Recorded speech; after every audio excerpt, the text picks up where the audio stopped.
masa-masa sulitnya, karena memang kan ngafal Quran ini kan bukan hanya sekedar kita baca setor selesai, enggak, tapi konsekuensi dari ngafal Quran itu sendiri kan kita harus jaga. Iya, betul. Nah, itu yang saya pahami betul ketika masuk Deki justru.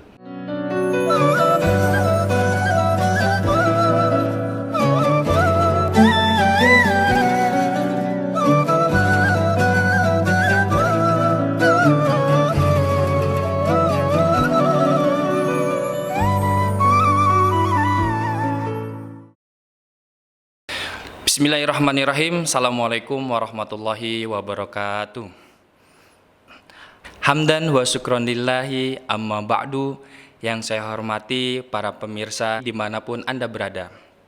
Pada hari ini kita bertemu kembali dalam acara podcast Bincang Alumni Darul Quran Mulia. Pada kesempatan hari ini kita kedatangan tamu yang luar biasa. Beliau adalah alumni pesantren terpadu Darul Quran Mulia yang cukup luar biasa prestasinya, dan beliau berdakwah di sosial media melalui Instagram, YouTube, dan sosmed lainnya seperti itu. Oke, untuk lebih lanjut bagaimana kesuksesan beliau, kita langsung saja ke narasumbernya, yaitu Ustadz Muhammad Umair. Oke, assalamualaikum Ustadz. Waalaikumsalam warahmatullahi wabarakatuh. Oke, alhamdulillah. Kaifa halukum ya Ustadz? Khair, alhamdulillah. Alhamdulillah. Ya Ustadz, sekarang kesibukan antum apa ini? Apakah kuliah atau bergabung di organisasi atau mungkin ngajar dan lain-lainnya? Mungkin bisa diceritakan Ustadz Umair. Ya, alhamdulillah kalau kesibukan untuk saat-saat ini sekarang masih menulis ya untuk tugas akhir kuliah. Masya Allah. Jadi, skripsi Ustadz ya? Ya betul. Semester berapa Ustadz? Semester akhir banget lah. Akhir banget, Masya Allah. Di mana Ustadz? Di Lipia Jakarta. Di Lipia Jakarta. Masya Allah, luar biasa ya. Beliau sedang menyusun skripsi. Dan kesibukan lain juga ngajar di tahfiz Quran. Kebetulan saya sama teman-teman di rumah itu bikin semacam rumah tahfiz, namanya Generasi Qurani. Masya Allah. Itu letaknya di Puri Serpong 2. Nah, kami udah ngerintis itu sekitar 5 tahun. Ya, sekarang udah jalan tahun kelima. Alhamdulillah santrinya sih nggak banyak ya, tapi alhamdulillah istiqomah ya, sekitar 30-an orang. Masya Allah, luar biasa. Berarti antum ini sebagai mudirnya kali Ustadz ya? Betul Ustaz, betul. Masya Allah, mudir rumah tahfiz. Rumah tahfiz Generasi Qurani. Antum ini kan angkatan ketiga ya Ustadz ya? Betul, betul. Oke, Ustadz Umair ini angkatan ketiga tahun 2015. Oke Ustadz, mungkin bisa dijelaskan kepada pemirsa semuanya, atau mungkin ada santri-santri kita atau mungkin calon santri kita yang melihat acara ini, sejarah antum atau pengalaman antum selama menuntut ilmu di Darul Quran Mulia Ustadz, bisa dijelaskan? Ya, kalau sejarah panjang betul ya sejarahnya. Ya. Karena saya kan masuk dari SMP ya, jadi 6 tahun di sini ngafal Quran betul-betul dari awal banget. Berarti sebelum masuk di Deki ini antum belum punya hafalan sama sekali Ustaz? Hafalan juz 30 aja. Juz tapi 30. itu kan ya hafalan anak SD lah. Anak SD ya, Masya Allah. Enggak ya seadanya gitu. Betul. Betul ngafal itu mulai dari juz 30, kemudian masuk juz 1 sampai habis itu di Darul Quran. Khatam itu baru kelas 12 justru. Karena memang saat kelas 10 ya, 1 SMA itu sempat sama guru saya Ustadz Hajar, itu beliau minta saya stop dulu ngafal karena memang saat itu dipersiapkan untuk ikut musabaqah. Jadi memang difokuskan murojaah gitu, kemudian ikut musabaqah terus sampai kelas 12 baru dikhotamin hafalannya. Itu bagaimana tuh Ustadz? Mungkin ceritanya atau manis pahitnya untuk bisa sampai berhasil menghatamkan 30 juz Ustadz? Iya, tentunya pasti banyak kisah sedihnya juga, kemudian masa-masa sulitnya, karena memang kan ngafal Quran ini kan bukan hanya sekedar kita baca setor selesai, enggak, tapi konsekuensi dari ngafal Quran itu sendiri kan kita harus jaga. Ya, nah, itu yang saya pahami betul ketika masuk Deki justru. Memang menarik kalau di Deki ini kita berbeda dengan yang lain, bahwa setiap orang yang hafal Quran itu harus lancar. Itu mindset yang saya dapat dari guru saya langsung saat itu. Jadi Ustaz Hajar ini, beliau selalu bilang ke saya, jangan lanjut ke juz selanjutnya kalau misalnya juz yang sebelum itu belum lancar. Jadi makanya harus difokuskan. Dan Al-Quran ini harus kita siarkan. Jadi nggak hanya kalian hafal aja di pesantren, kemudian selesai buat kita sendiri, tapi harus disiarkan. Artinya orang-orang lain harus tahu bahwasanya Al-Quran ini bisa dihafal dan harus semangat dalam menghafal Quran itu. Istiqomah ya Ustaz ya. Istiqomah Istiqomah itu yang berat. yang berat kan. Makanya saya pernah dengar dulu kajian Ustadz Deden. Jadi beliau sempat hadir, diundang oleh Ustadz Hajar ke sini. Beliau sampaikan bahwa istiqomah itu harus kita jaga sampai akhir hayat. Karena orang yang istiqomah itu nggak ada mereka yang hidup. Karena istiqomah itu sampai mati. Ya. Jadi yang orang yang sudah istiqomah adalah orang yang mati. Kalau kita masih hidup kita bilang istiqomah itu nggak cocok. Karena kita belum mati. Nah, jadi kita nggak bisa mengklaim kita ini istiqomah, tapi berusaha untuk istiqomah. Nah, istiqomah dalam jaga hafal Quran juga seperti itu. Harus terus diulang sampai akhir hayat. Terkadang kita bisa menghafalnya, susah untuk menjaganya, betul Ustaz ya? Betul. Ya. Betul. Pastinya dengan niat lillahi ta'ala dalam menghafal Quran jangan sampai salah niat, betul Ustaz ya? Kalau udah salah niat kadang percuma hafalan kita. Betul. Hilang juga, cepet hilang. Hilangnya juga Ustaz ya? Iya, kalau kita setengah-setengah nggak niat ya kan. Kemudian niatnya macem-macem lah. Nah, itu jadi nggak bagus juga buat hati kita kan. Kita baca Quran setiap hari tapi Quran nggak masuk ke hati kita kan. Cuma sampai di bibir aja. Kan seperti itu. Oke, Masya Allah ya Ustaz Umair ini motivasinya luar biasa. Intinya kita harus selalu istiqomah ya. Dan dilandasi dengan lillah ya Ustaz ya. Jangan niatin apa-apa untuk ngapalin Quran ya. Intinya itu lillah ya Ustaz ya. Karena kalau kita udah biasa ngapal Quran, udah biasa ngaji, itu nanti ketika kita buka mushaf, baca ayat itu kita nikmat. Tapi beda sama orang yang dia sangat yang ngitung-ngitung lah buat ngafal Quran. Nanti aja lah, atau misalnya saya ngafal Quran buat apa sih? Paling cuman buat setoran. Itu beda ketika buka mushaf untuk ngafal dengan orang yang benar-benar dia mau interaksi sama Quran, itu beda rasanya. Nah, kalau orang sudah sampai tingkatan dia itu nikmat pas buka mushaf, nah itu berarti udah selesai urusannya. Tinggal dilanjutkan aja terus. Tapi susah untuk dapat tingkat seperti itu. Harus dipaksa dulu awalnya. Setiap hari harus murojaah ya kan. Dibiasakan sampai akhir nanti jadi rasanya kalau kita nggak murojaah nih hari ini kayaknya kurang. Ada yang hilang. Kayak orang makan setiap hari dia nggak makan sehari perutnya kerasa lapar. Ya betul. Itu sampai ada tingkatan seperti itu. Apalagi jangan sampai kita termotivasi untuk menghafal Al-Quran semata-mata untuk ikut musabaqah hifdzul Quran. Jangan sampai Ustaz ya. Salah ya Ustaz? Ya iya, karena ini terkadang ini juga suka dipelintir justru. Nah itu dia Ustaz. Karena kami ini yang suka ikut musabaqah dibilang, wah ngafal Quran untuk musabaqah. Padahal nggak seperti itu. Justru kita ini ikut musabaqah, kita tuh menjadikan musabaqah sebagai wadah kita buat murojaah. Dan itu terbukti memang. Kalau kita melihat kawan-kawan lain yang mereka cuman ngafal Quran di deki, mereka nggak ada serius niat untuk memperbaiki hafalan, nggak ikut musabaqah, ya hafalannya gitu-gitu aja, gitu.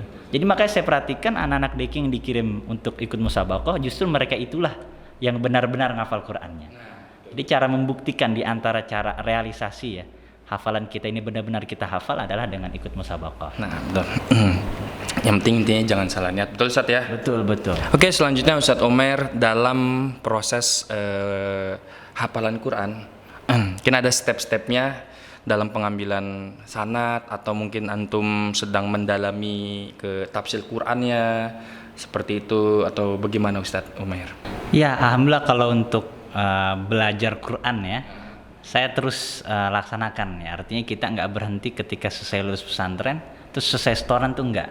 Tapi terus lanjut setorannya. Dan alhamdulillah untuk setiap pekan itu saya selalu 5 kali minimal itu setoran dengan kawan. Kadang kita tes-tesan hafalan. Jadi supaya murojaah berarti Ustaz ya? Murojaah, tetap setoran. Karena memang kalau dari dulu saya pikir kita perlu adanya rival. Jadi perlu ada partner supaya kita tetap bareng-bareng jaga hafalan. Dan partnernya juga kawan saya juga, alumni juga bareng. Setiap hari kita online lewat Zoom atau Google Meet atau WhatsApp dan semacamnya lah. Kemudian juga kemudian saya juga punya rencana memang pengen mengambil sanad Quran. Sebenarnya sudah pernah ditawarkan juga oleh abang kelas ya Ustadz Bashir ketika beliau masih di Lipia pada saat itu. Beliau ngambil sanad ke salah satu dosen ya, dekan Fakultas Syariah Rois Kisem. Tapi saat itu saya masih merasa belum cukup gitu.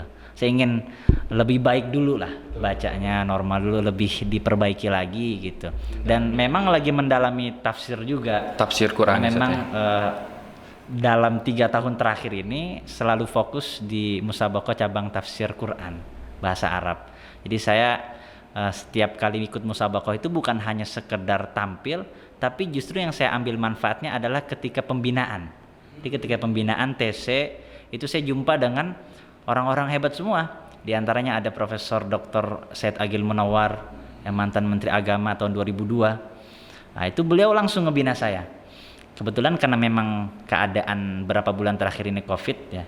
Jadi beliau ini yang tadinya sibuk betul, jadwalnya nggak ada yang kosong, karena Covid jadi kosong. Akhirnya saya bisa dibina dengan beliau langsung gitu, dan banyak manfaat dari beliau.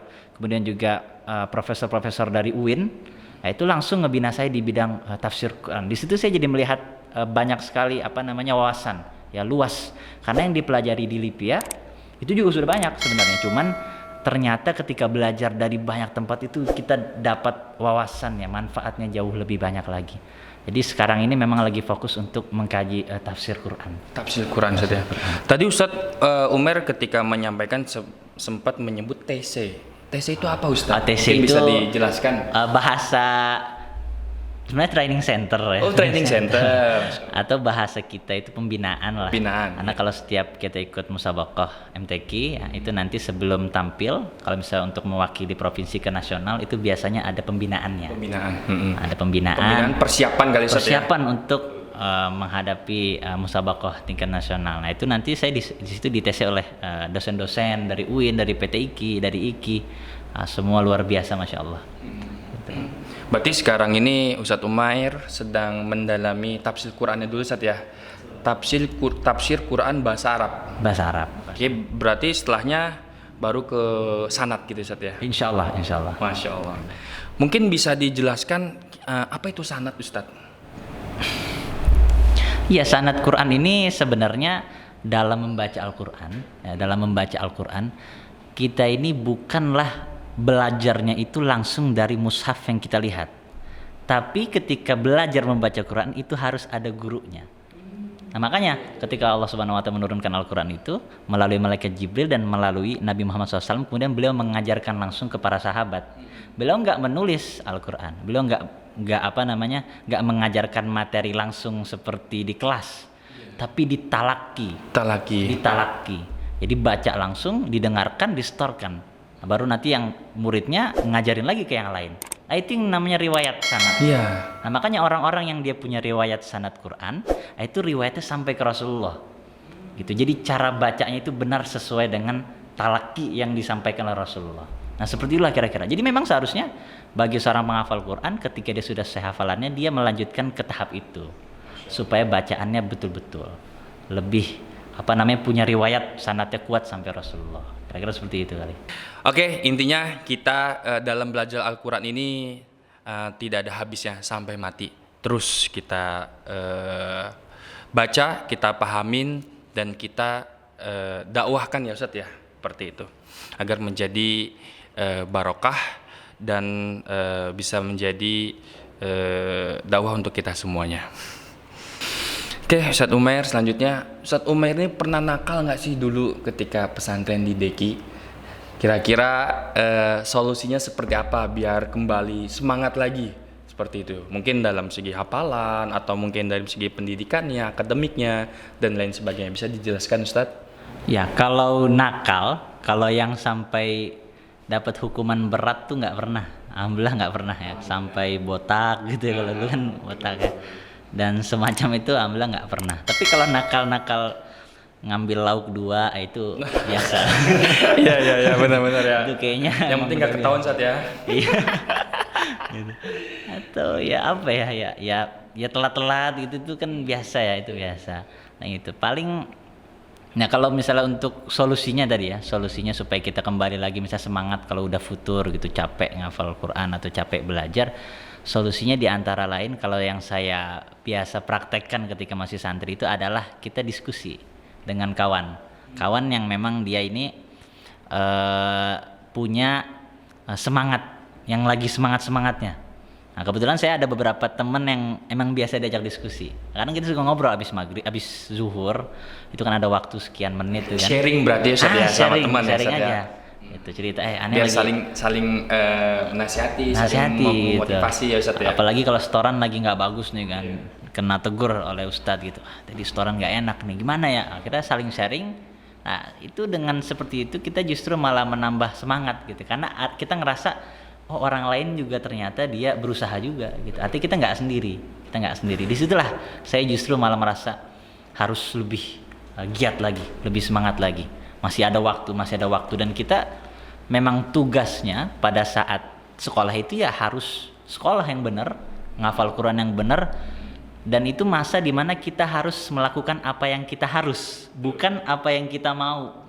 Kalau saya mau ngelakuin apa yang saya mau makan nasi goreng, saya keluar kabur beli. Salah ya Ustaz ya. Salah. Betul. Kita kena, atau kita mau main warnet kan. Alhamdulillah saya selama di Deki sih nggak pernah main warnet. Meskipun kawan-kawan saya ini ada juga yang banyak dan yang nggak ketahuan tuh banyak. Gitu. Betul. Cuma alhamdulillah saya nggak pernah gitu. Sampai ada satu kawan saya itu bilang di akhir banget saya di Deki itu dia bilang, aneh penasaran sama antum kok kayaknya orangnya lurus terus, nggak pernah aneh-aneh. Nggak terintervensi lah Ustaz ya.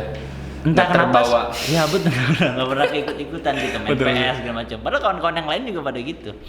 Dan saya bilang, saya nggak tahu kenapa, tapi saya itu merasa disibukkan dengan Quran dan belajar aja. Kayaknya nggak mau aja gitu.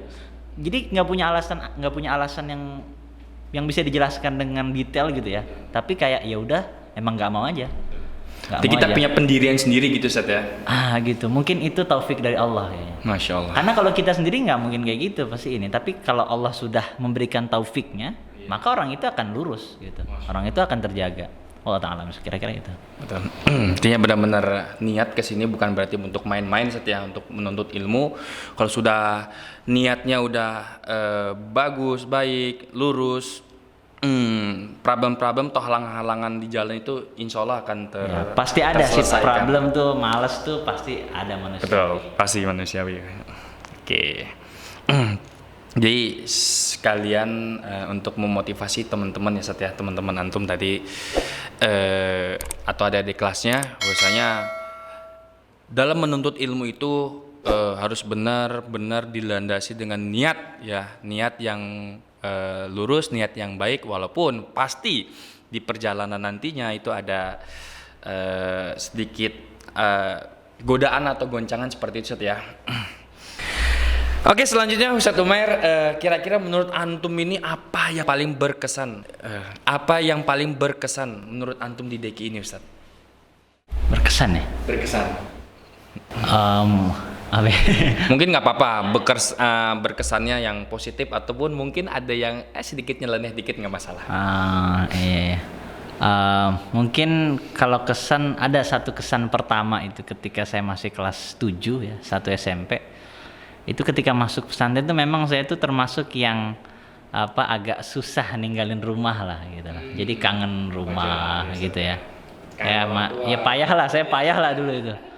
Cuma saya maksa diri gitu ya, dan kayak ya udahlah kita jalanin aja, main ketemu teman gitu.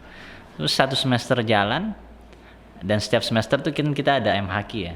Ada MHQ. Saat itu saya ngafal Quran kayak cuman ngafal aja karena prosedur kan. Anak kecil waktu itu kan kelas 1 SMP, belum mikir panjang gitu. Akhirnya ya ngafal aja gitu, ngafal. Ada MHQ, saya ikut tampil 2 juz waktu itu. Tampil mulus waktu itu, dan kayak ya udah lewat aja gitu. Emang nggak ada niat, nggak ada target, cuek. Dan ternyata saat itu bagi rapot saya disuruh tasmi. Saya bilang, suruh tasmi kan, kenapa nggak yang lain aja gitu. Ternyata saya dapat juara 1 MHQ 2 juz. Itu pertama kali saya juara lomba Quran. Juara 1 Ustaz? Ya juara 1 MHQ 2 juz. Dan itu saat itu saya disandingkan sama Ustadz Bashir, Ustadz Lutfi gitu, yang memang mereka udah meskipun umur kita nggak beda jauh tapi jauh banget hafalannya gitu. Jadi pengalaman hafalannya jauh ya? Padahal saya ngerasa kayaknya saya biasa banget gitu. Saya cuman alhamdulillah ya kemarin lancar dan bacanya juga biasa banget gitu. Dan ketika pengalaman 1 semester itu di halaqah Ustadz Musa waktu itu, hafalan saya juga nggak yang cepet banget kayak teman-teman yang lain gitu, agak lambat. Jadi benar-benar 1 semester cuma 2 juz aja, nggak nambah lagi gitu. Tapi dapat kesempatan itu dan merasa kayak, wah apakah ini berarti memang saya harus lebih semangat lagi gitu. Jadi kayak dorongan awal banget buat ngafal Quran. Itu jadi berkesan banget sampai sekarang saya masih ingat. Oke Ustadz Umer, mungkin bisa antum sampaikan kesan pesan ya di Deki ini untuk para adik-adik kelas kita yang sedang menuntut ilmu. Iya, kalau kesan mungkin dari tadi udah kesan semua kali ya. Mungkin pesan aja ya. Pesan. Ya, kalau pesan untuk teman-teman yang masih berjuang lah di Deki ini, pesan saya adalah pertama, fokus terhadap apa yang harus kita lakukan, gitu ya. Karena memang pahami betul kondisi antum, gitu. Antum sekarang tulab ilmu gitu ya, harus mengikuti prosedur gitu. Jangan tanya kenapa, gitu. Karena kalian nggak akan paham. Kalau ada rules baru misalnya apa gitu ya. Oh makan nggak boleh di kamar, misalnya kan ada rules seperti itu kan. Dari dulu saya bilang, emang kenapa makan di kamar? Kan kita sapu juga. Itu jangan ditanya alasannya, udah ikutin aja. Karena memang kalian saat ini adalah fokusnya untuk mengerjakan apa yang harus. Jadi ikutin aja prosedurnya, karena yang dicari itu bukan kita nilai tinggi, tapi yang dicari itu berkah dari para asatidz ya, para guru itu. Itu yang akan bertahan terus sampai kalian tua. Kalau misalnya cuma nyari nilai tinggi itu mudah banget. Ada kawan saya itu dia nggak pernah belajar, jarang masuk kelas, kerjaannya ke warnet mulu, cuma nggak pernah ketangkep gitu. Saya nggak usah sebut lah di sini namanya. Dia sangat jago gitu, nggak pernah ketangkep. Tapi ketika besok ujian balagoh, dia datang ke saya, Mer ajarin aneh balagoh, ajarin bisa dia. Sebentar aja 1 jam dia belajar bisa, dan benar-benar nilainya bagus gitu. Artinya nilai itu gampang kalau mau diraih, kalau misalnya beneran kita mau belajar gitu ya. Yang lebih penting itu berkahnya dari guru-guru asatidz. Jadi jangan tanya banyak alasan, lakukan aja. Kalian ini masih dalam proses belajar, masih dalam lingkungan yang benar-benar dilindungi gitu, dijaga, diatur. Kalau udah keluar tuh udah macem-macem kan, udah mau ngapain aja kan, terserah. Kayak sekarang mungkin udah dapet contohnya ketika pandemi semua di rumah kan, kita nggak bisa ngontrol langsung guru-gurunya kan, dan kita bisa bebas ngapain aja gitu. Nah ini kan berbeda gitu jelas dengan teman-teman yang masih dalam pendidikan di pesantren. Jadi itu tadi ya, lakukan apa yang harus dan juga ikuti prosedur dan berharap terus berkah dari para asatidz. Ya, dan juga yang nggak kalah pentingnya ya, dalam kita mencari keberkahan dari para guru itu yang terpenting juga akhlak ya, akhlak ya. Dan akhlak ini bukan dinilai dari berapa banyak hafalan kita ya, dari berapa bagus nilai kita di kelas, tapi dari attitude kita, gaya kita, kemudian tata krama kita. Itu yang penting, itu yang mahal. Betul. Karena benar saya melihat banyak yang hafal Quran, kadang hafalannya juga bagus, tapi etikanya sama guru kurang. Gitu. Ketika dia bertanya tuh suka sembarangan, atau misalnya kalau dia tahu gurunya nih kurang-kurang paham malah dihantam lagi sama dia terus gitu. Itu kan sebenarnya menodai gitu kan. Gurunya jadi terluka, ini kok anak kok songong gitu ya. Kok ini anak kok ngomongnya kok kayak begini kayak gitu.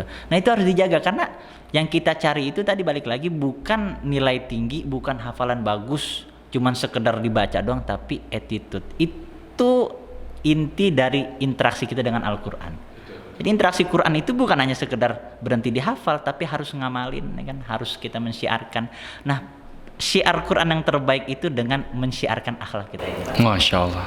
Ya, betul Ustaz. Karena yang ana tahu juga sebagai thalabul ilmi salah satunya yaitu adalah akhlak. Akhlak sama siapa? Terhadap gurunya, terhadap murabinya, terhadap wali kelasnya, atau terhadap ustadznya. Seperti itu. Kalau kita sebagai penuntut ilmu tidak ada akhlaknya kan percuma Ustaz ya, tidak berkah ya. Benar Ustaz ya? Oke, sana sangat setuju sekali ya, akhlak sangat penting. Apalah yang kita banggakan, kita hafiz Quran, mohon maaf sekali, tapi kalau kita nggak punya akhlak, lebih baik lagi kita hafizul Quran dan kita juga berakhlak. Nah itu yang betul. Jadi mungkin bisa juga karena sering orang nih ada hafiz Quran, kemudian dia misal akhlaknya kurang, yang disalahin Qurannya. Itu jangan sampai. Jadi jangan menyalahkan Qurannya, salahkan orangnya. Dia ini nggak ngamalin Quran, oke lah dia hafal Quran, tapi dia ini tidak melaksanakan apa yang di dalamnya. Dan jangan salahkan, kok hafiz Quran begini. Jangan, tapi kok dia begini. Karena Quran nggak salah. Jadi jangan selalu menisbatkan yang jelek itu ke Quran yang mentang-mentang dia hafal Quran. Nah itu yang salah persepsinya. Oke, selanjutnya Ustaz Umair, yang Anda tahu antum ini sekarang cukup aktif ya di sosmed ya. Ada Instagram, ada YouTube juga, atau mungkin sosmed lainnya. Mungkin bisa diperkenalkan Ustaz. Iya, kalau Instagramnya mudah ya, @muhammad_umair. Udah, nama saya Muhammad Umair. @muhammad_umair. @muhammad_umair. Oke. Itu yang Instagramnya. Kalau Nanti ting atas itu. Nah, iya. Untuk channel YouTube-nya Ustaz? Kalau channel YouTube-nya teman-teman bisa cek aja channelnya langsung Muhammad Umair. Muhammad Umair. Iya, channel saya itu. Oke. Nama saya juga. Soalnya di sana ada khususnya channel YouTube ada konten-konten isi Ya, ada murotal konten-konten antum, Ustaz, juga. ya? Ada sedikit. Sisanya ada bincang-bincang juga dengan kawan-kawan alumni penghafal Quran yang lain-lain juga ada.